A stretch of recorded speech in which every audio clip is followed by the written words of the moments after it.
এখন দেখতে পাবেন দ্বিতীয় পর্ব। প্রথম পর্ব তো দেখিয়েছিলাম পাট শাক, এখন দেখাবো দ্বিতীয় পর্ব। এই যে আমাদের বাগানের ক্ষীরা, শশা, দেশি শশা, একদম দেশি জাতের ক্ষীরা যেটাকে বলি আমরা, সেটা কাটলাম। এখানে 3-4টা আসছে, এটাই প্রথম কাটলাম। এই যে আরেকটা জেলেপিনো, যেটাকে আমরা ক্যাপসিকাম টাইপের মরিচ বলি, এটাকে এখানে জেলেপিনো বলে। তো এটাও মাশাআল্লাহ অনেক বড় হয়ে গেছে, সেজন্য কেটে ফেললাম।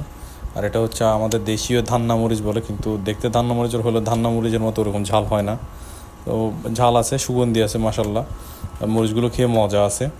তো প্রথমে অনেকগুলো খেয়েছি, তো আপনাদেরকে আসলে দেখানো হয়নি, তো এখন আজকে শেয়ার করলাম। আমার লাউয়ের শাকের আগা কাটছি। লাউ শাক অলরেডি 2-3 বার খাওয়া হয়ে গিয়েছে, তো আবার অল্প করে কাটলাম, কারণ এগুলো হচ্ছে গোড়ার দিকের, তো সেই জন্য আগাগুলো কেটে ফেললাম।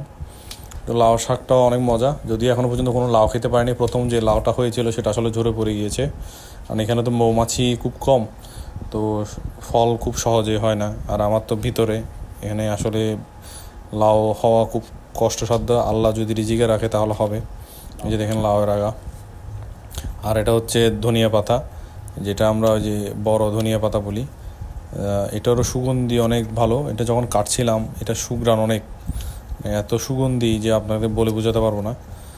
তো এই আশা করি এই ধনিয়া পাতাটাও অলরেডি খাওয়া হয়েছে, তো আজকে আবার অল্প করে নিলাম।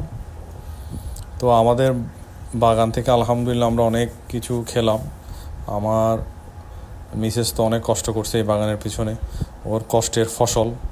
এই যে ধনিয়া পাতা, লাউ শাক, পাট শাক, দেশি ক্ষীরা, কাঁচামরিচ, তারপর জেলেপিনো, এই যে ক্যাপসিকাম মরিচ যেটাকে বলি জেলেপিনো।